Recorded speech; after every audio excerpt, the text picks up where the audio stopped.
It's time for the 1430 Connection on 1430 WNAV and 99.9 FM, spotlighting news, newsmakers, and important community issues.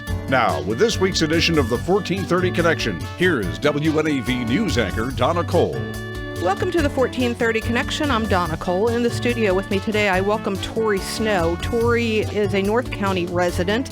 He ran for office back in 2018, yes? Correct, yes. Running for Anne Arundel County Council District 4. He did not get the position, did not get the votes, but he's still open to the idea of going back into the game. And thank you for joining me today, Torrey. No problem. Thanks for the invitation. All right, so first some background on why I've asked you to come talk. I happened onto a Facebook post you put out right after the county executives meeting to discuss the achievement gap / opportunity gap that we have here in Anne Arundel County schools. Right. Your Facebook post was very enlightening to me. It was very passionate, and you had some problems with the way you felt at that meeting, yes? Right, exactly. So tell me about that. First, tell me about who you are. Okay, so I am Torrey Snow, and I'm just a local. I consider myself a citizen statesman. I believe very strongly that not everyone needs to be in political office, but there are some people that need to be aware of what's going on at the local level. So my passion is educating people about how the government works and how it impacts their daily lives. Did something just say, I need to wake people up, I need to do more? Yes, absolutely. There was a change. Back when I grew up in Idaho, and so grew up a lifelong Republican, very conservative. And at some point I got very disillusioned with the party back in 2014-15. So I left politics, I left the Republican Party, and because I couldn't change anything. Well, then I discovered local politics, and I discovered that there are things happening at the local level that if we just engaged on or just communicated or just discussed, then we could actually have an impact on how things are done in our community. So that led me down this path of local statesmanship and really working to build a network of people that are passionate about local issues. And so you did not grow up here in Anne Arundel County. You grew up in, again, Boise, Idaho. Boise, Idaho. Yes. A little bit rural. Yes, very. And rural and Republican sometimes go together, right? Yes, absolutely. So your upbringing was part of that. One of the interesting things that I tell people is that when Donald Trump speaks, I understand a lot of what he's saying. Not that I agree, but I understand how what I hear as someone who was raised in a very red state, very Republican, it resonates very differently than people who don't have that background. So he speaks a different language, and I speak Trumpese, as I like to say. I understand him. You don't have to agree with everything a politician says or stands for. Right. As of today, if people ask you, are you a Trump supporter, your answer would be? I was never a Trump supporter. Okay. He just not. I have a very different vision of how government should work. I'm not anti-Trump in the sense that I recognize and appreciate the accomplishments that he has made, and I do think that he's a better alternative than some of the other options that we had in the last election. But to say I'm a supporter is very strong, but I try to evaluate everyone independently. How do you define yourself? Like in a sentence, who are you? Politically? No, just as a person. Just me? Because passionate. Because this is radio. Also, who are you? What do you want people to know about you? I am very passionate, and I don't want to accept the status quo. I'm someone who will always question the status quo. I will always challenge authority. I will always say, do things always have to be this way? Or what is it going to take to change things? We don't just have to accept things as they are. Do you consider yourself the poster child of the Republican Party?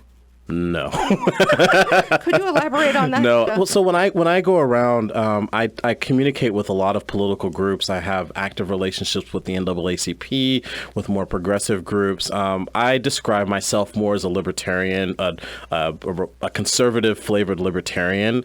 I appreciate the Republican Party, and I think the Republican Party has a lot to offer. So I'm currently registered as a Republican, and I believe that Anne Arundel County has a very good vision for what Republican ideals are, as in the sense of limited government, lower tax burdens, personal responsibility. All of those are things that I feel are very, very important. But for the most part, I think the government just needs to get out the way. And to the extent that it can minimize the impact that it has on folks' lives and kind of let people make their own decisions, I think that's better. And so that kind of plays a big part in this Facebook post Absolutely. you wrote about the achievement gap. Yep. Race obviously plays a part in this achievement gap, opportunity gap issue. Yes.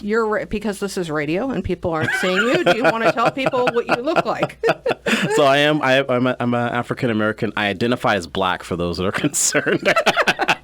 That's my preferred, what is it? My preferred label. But no, I'm black. This is Donna Cole on the 1430 Connection. We'll be right back.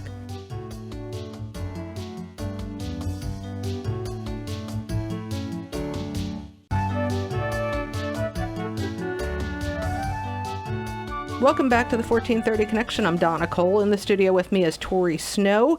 He's got a lot to say, and some of it is well worth listening to because he's got some interesting viewpoints. You went to this meeting of the county executive held about the achievement and opportunity gap. Could you paraphrase what you wrote in your Facebook post? Sure. I went to the meeting and I felt that there was an attempt to paint with a broad brush a very unflattering image of the black community. There were a lot of statistics about African Americans that were just really bad. Like they may have been accurate, but I don't feel they were productive. And I felt that if you walked away from that meeting, you would feel that black people are incapable. They abandon their children. They don't take care of themselves. And it was a really frustrating image that was left that kind of pushes a narrative that, oh, you poor little thing, if without our intervention and our help, you will never accomplish anything. And I resented that message. Statistics are an evil thing at times because, you can sway statistics either way. And unless you know exactly how these statistics are come at, it's you could hear one side and not the other, and Correct. I think that's what you're saying. Yes, and I even mentioned that. I said that there's a whole different image, and I think that the image that we saw at that meeting is the image that we see on TV. It's the image that was really pushed back in the days of Jim Crow, and even in the post-slavery days. It's called damage imagery, and I have always resented that imagery. I think there's another side and another angle that we need to approach this issue from. Because ultimately, it's probably the younger generation that's going to make changes that aren't happening today. Correct. And if they keep hearing these crappy stories Yes. about life in urban or rural areas or wherever it is, it does perpetuate it, is what you're saying. Yes, exactly. And so among the number of things that I had mentioned, I don't know if I mentioned it in the post, but as a follow-up discussion, I think that we really need to be careful and cautious about how the message that we're sending to our young people. I'm very sensitive about that. My if you don't mind, my own personal family has experienced this. My dad grew up in one of the most dangerous streets in the city he grew up in, and if you could take down all the markers, he would probably check off all the boxes. But one of the things that my dad drilled in me and my brothers is he taught us that there was a reality, but he taught us never to accept excuses. He said that it doesn't matter what obstacles are in your way, you need to find a way to get over them. And that message was important to me. It was important to my brothers. And I think it's important for all of our youth to say that, yes, there are obstacles, but rather than us, belly aching about how bad things are, let's see, how are we going to get over these obstacles and what are we going to do next? Well, so maybe one of those obstacles, and you did say it was hard not to sense a powerful tone of condescension from the presenters who basically painted a horrible picture of black Americans in our community. Yeah. Now, the presenters or the politicians, let's say, in Annapolis, in Anne Arundel County, in the state of Maryland, the top elected officials all have one thing in common. What is that? The Democrats. What else? At this meeting, they're all white. That's exactly it. So at the top positions in the state of Maryland, in Anne Arundel County, and in the city of Annapolis. Yep. We're looking at white men, right? Yep. And that's a pattern. Yep. It is a pattern. Mm-hmm. Do you think that would help change this dynamic to get more people involved in politics, to get more diverse? I mean, we're seeing the last go around with elections, we saw more women. We definitely saw more women. And in fact, we saw more black women too, yes. which was good. But need more, right? So More there's a running joke about me. Generally, I would go to these events that were designed to like engage minority communities. I know that the Annapolis mayor did an event a couple years ago about racism and everything, and I would always point out that I would go to these events and there would be hardly no black people there. I was like one of the few black people in this room because, as many people have pointed out, the issues that are impacting our communities, they're very different than what politicians want to present. Even in this discussion about the achievement gap, the facts and the things that they're trying to push on are not things that are important to everyday folks that are on the ground, which is why you generally in these types of events will see less engagement from African Americans. Now, they'll come back and say, well, it's because they're not as educated or they're not as invested or anything, and I just don't buy it. I think that we recognize that different people have different priorities, and those priorities don't often line up with what the politicians want. We have so much tribalism too right now, politics and race and where we fall in the economic ladder. There is so much tribalism, and there's so little mixing of communities. Yes. Let's talk about how we can fix that. Yes. How you can fix that. When we come back, we'll be right back on the 1430 Connection.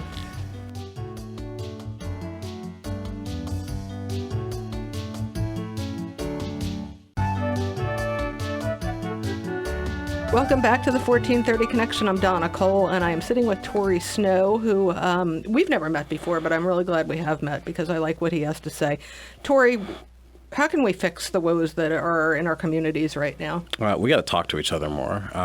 We have to think outside of the box and begin to engage with people that think differently than us. I firmly believe that that's where we're going to need to go. And the meetings that I have seen happening especially in Anne Arundel County and in the city of Annapolis, and some of the special events, concerts, what have you, that have been kind of supported or put on by the county executive or by the mayor, there has always been this, since they were elected, this push for joint communities, for communities coming together, right? That's the push, but as I have tried to communicate in a number of opportunities, the nature of those events, by their very nature and how they frame the discussions, alienates a huge number of people.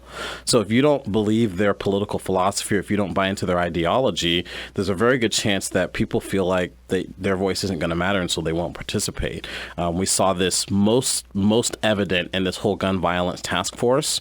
I know it's not necessarily directly related, but it's kind of that same theme where they're saying, oh, this is an opportunity to get the community in. But what they really, even if you read their own minutes, they only want the input of people that already agree with them. And so that even made the press. And so I feel that similarly, when we're discussing topics like the achievement gap and some of these other community challenges, race relations and everything, everyone needs to feel welcome, even if they don't fall into the accepted, political, jargon. If they don't fall into the politically accepted circles, we have to welcome everyone to the table. It's interesting. In the wake of our president discussing the rat infestation in Baltimore, there was a Democratic debate shortly thereafter, and that was a focus. Yes. All those Democrats there talking about urban issues plaguing urban America, and not one of them addressed, that I can remember, the rural issues plaguing rural America, yep, which is where you have a huge base for President Trump. Correct. And so it almost seemed like we're repeating history with being out of touch, the Democrats being out of touch. I think in that regard. Yes? Yes. No, because you've lived on both sides now. Yes, exactly. So tell me what you thought of that. You said you can understand where Trump is coming from. Yeah, I think that the big thing that people are missing is that people are tired of being condescended. People are tired of being talked down about and being ignored and marginalized. And so people are going to lash out. I mean, Donald Trump is literally a lashing out of people that have been told their entire lives, well, you're just wrong, backwards, and ignorant and uneducated. And, somehow the Democrats think that they can push that message on a national level and that people are just going to accept it. Well, that's not the case. People are going to get very frustrated frustrated, and they will go to relatively strong extremes to make it very clear that we're not going to be pushed around. So I feel like in an area like Anne Arundel County, which is much more diverse than I think that, the Democrats would like to admit, even though our elections kind of reflect kind of one-sided nature. I think there's a very diverse community. I think that the politicians and the influencers that are going to win are going to be the ones that let everyone know that even if I don't agree with you, I'm still going to listen to you and take you seriously. Mm-hmm. I think that is going to go far in changing the dialogue, and I don't see any of that from anyone in leadership right now. What do you think you had working against you with the last go around running for office? It was a funding battle. I mean, honestly, I announced late. I was a newbie. I'm not tied into all the networks. It was. I mean, if you look, the places that we did work, we were very strong in. We pulled a lot of votes away, but it was me and my wife and my 3 kids. Go Dad! And we still got a third of the vote. With that, I mean, we were sun up to sundown working, and so I honestly feel. That was, the facts and the data just doesn't lie. We were just outgunned. Have you talked to the party here and gotten? Well, yeah. One of the interesting things that came out of that election was that I think people began to realize how serious I was about my mission.